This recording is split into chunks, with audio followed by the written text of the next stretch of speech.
ఎలక్షన్లలో గెలవడానికి మస్తు హామీలు ఇస్తారు.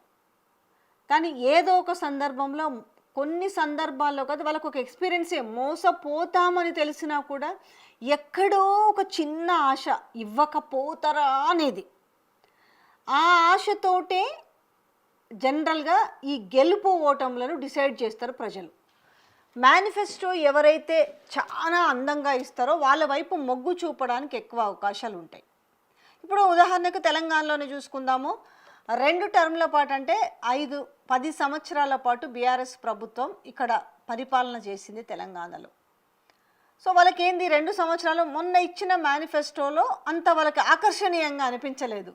పెన్షన్ వచ్చేసరికి విడతల వారీగా 4,000 రూపాయలు పెన్షన్ ఇస్తామని చెప్పారు, కానీ విడతల వారీగా పెన్షన్ ఇస్తామని చెప్పారు. అంటే ఇచ్చేవన్నీ కూడా రైతు బంధు విషయంలో కూడా ఏం చేసిరనంటే సో మేము 12,000 ఇస్తాము, బట్ ఇయర్కి ఇంత పెంచుకుంటూ పోతామని చెప్పారు.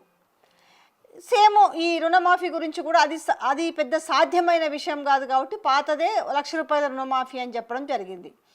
సో ఇక్కడ కాంగ్రెస్ పార్టీ ఏం చేసింది, విడతల వారిగా కాదు, మేము ఏకకాలంలో 4,000 రూపాయల పెన్షన్ ఇస్తాము, ఏకకాలంలో 2 లక్షల రుణమాఫీ చేస్తాము, మీకు 200 యూనిట్ల కరెంటుకు సంబంధించి ఫ్రీ, ఇవన్నీ చాలా ఆకర్షణీయంగా చెప్పేసరికి అరే సంవత్సరానికి ఇంత పెరుగుడు కంటే కూడా ఒక్కసారి 4,000 రూపాయల పెన్షన్ వచ్చిందనుకో మనకు చాలా బెటర్గా ఉంటుంది కదా. దట్ ఇక్కడ ఏం చెప్పారు, రైతు బంధు ఇక్కడ సంవత్సరానికి అప్పుడు 5,000 ఇస్తుంటే ఇప్పుడు వీళ్ళు 7,500 ఇస్తామంటారు కదా. అంటే 5,000 రూపాయలు ఎగ్దమ్లో ఇంక్రీజ్ అవుతుంది. సంవత్సరానికి మనకి ఎన్ని ఎకరాలు ఉంటే అన్ని ఎకరాల పేరు మీద 5,000 వస్తుంది కదా ఎక్స్ట్రా. ఇది ఒక బాగా ఆశ కలిగించింది. దాని తర్వాత మహిళలకు ఇస్తాను 2,500 కావచ్చు, స్కూటీలు కావచ్చు. బాగా ఇంక అట్రాక్టివ్గా ఏముంది ఇక్కడ, ఏమైంది కళ్యాణ్ లక్ష్మి కంటిన్యూషన్ ఉంది ఆల్రెడీ బీఆర్ఎస్ దాంట్లో. ఇది కంటిన్యూషన్ చేస్తూ మేము అడిషనల్గా తులం బంగారం ఇస్తామని కూడా చెప్పారు. ఇంక ఎందుకు ఆశ ఉండదు చెప్పండి. ఇట్లనే బోల్తా పడ్డారు. ఈ బోల్తా పడ్డ విషయంలో ఇప్పుడు ఇక్కడ ఇంతకుముందు మీకు రేషన్ కార్డ్స్ గురించి చెప్పినా కదా, రేషన్ కార్డులు ఏ సాకులు చెప్పి ఇప్పుడు రేషన్ కార్డుని రద్దు చేస్తున్నారు అనేసి. అలాగే ఫ్రీ కరెంటు విషయంలో కూడా చాలా తెలివిగా ప్లాన్ చేసి పోనీ టోటల్గా స్కీమ్ అంతా రద్దు చేస్తారా అంటే అట్లా చేయరు. మళ్ళా కొంతమందికి ఇచ్చి మిగతా కొంతమందిని లోపల నొక్కేస్తూ అంటే మీన్స్ రద్దు చేసేస్తారు. ఇవ్వలేరు కాబట్టి మొత్తం ఏ కాడికి ఆ కాడికి రద్దు చేసిరనుకో ప్రజల నుంచి తీవ్ర వ్యతిరేకత వస్తుందన్న భయంతో కొంతమందికి ఇచ్చుకుంటూ కొంతమందికి ఎట్లా లాగేసుకుంటారు అనేది మీకు చెప్తా. ఇప్పుడు ఫ్రీ కరెంట్ ఉంది. ఫ్రీ కరెంట్ విషయంలో కూడా నిజంగా చెప్పాలంటే ఫ్రీ కరెంటు బంద్ రద్దని చెప్పాలి. కానీ అలా అనకుండా ఏం చేస్తారంటే ఇంతమందికి మనం ఎందుకు ఇవ్వాలి. ఇప్పుడు సపోజ్ 200 లోపు కరెంటు బిల్లు వస్తే యూనిట్లో ఎవరికైతే కాలుతుందో వాళ్ళకి ఫ్రీ కరెంటు. ఇప్పుడు ఏమైంది, స్టార్టింగ్లో 200 దాటినాక కూడా సపోజ్ 300 యూనిట్లు పవర్ మనం వాడుకున్నాం అనుకోండి, కన్జ్యూమ్ చేసినాం అనుకోండి, ఈ 200 యూనిట్ల వరకు డబ్బులు కట్టుకోకుండా రిమైనింగ్ 100 యూనిట్లకు పైన వచ్చిన 50 యూనిట్లకు ఇట్లా ఆ బిల్ని వేసి డబ్బులు తీసుకునేవాళ్ళు. ఇప్పుడు ఏం చేసిరంటే ఎవరికైతే 200 యూనిట్లు దాటి 201 యూనిట్ రీడింగ్ వచ్చినా కూడా వాళ్ళ ఆ స్కీమ్కి ఇంకా కథం దూరం. అరే ఈ నెలనే కదనయ్యా 1-2 యూనిట్లు ఎక్కువ వచ్చినాయి కదా, మీరు 1-2 యూనిట్లకు కరెంటు బిల్లు వేసి మిగతా మాకు ఫ్రీగా ఇవ్వాలి కదంటే లేదు అట్లా సిస్టమ్ లేదు, మీరు 200 యూనిట్లు మాత్రమే కరెంటు బిల్లు వాడాలి రీడింగ్, అది దాటితే మాత్రం మీకు కరెంటు కోత అంటే మీన్స్ మీకు లేదు ఫ్రీ కరెంటు లేదు. ఇది ఎంత దారుణం చెప్పండి. ఎవరైనా ఇట్లా జరుగుతుందని ఊహిస్తారా.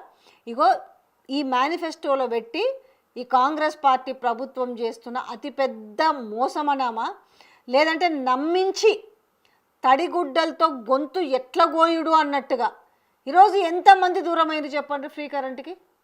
ఇప్పుడు వరుసగా 4 నెలలు 200 లోపే వచ్చింది కరెంటు బిల్లు. ఒక నెల బై మిస్టేక్ ఏదన్నా జరిగి ఇంకొక మిస్టేక్ కూడా జరుగుతుందంట. కావాల్సుకొని వీళ్ళు రీడింగ్ తీసేటప్పుడు కూడా వాళ్ళని ఈ ఫ్రీ కరెంటు పథకానికి దూరం చేయడం కోసము బిల్లులు జంపింగ్ బిల్స్ కూడా వేస్తున్నట. ఎంత దారుణం కదా. అంటే పేరుకి ఇచ్చినట్టే ఇచ్చి ఎట్లా లాక్కునుడు అంటే గొప్పగా మనం సభలు సమావేశాలు. ఇక పక్క రాష్ట్రాలు ఇప్పుడు 5 రాష్ట్రాల ఎలక్షన్లకు పోయారు కదా. ఇప్పుడు ఆ కేరళ పోయిండు ముఖ్యమంత్రి రేవంత్ రెడ్డి, అస్సాం ఒకరు పోయారు, తర్వాత ఉన్నారు కదా వివిధ రాష్ట్రాలకు పోతున్న వాళ్ళు, ఊకదంపుడు ఉపన్యాసాలు ఇస్తలేరు.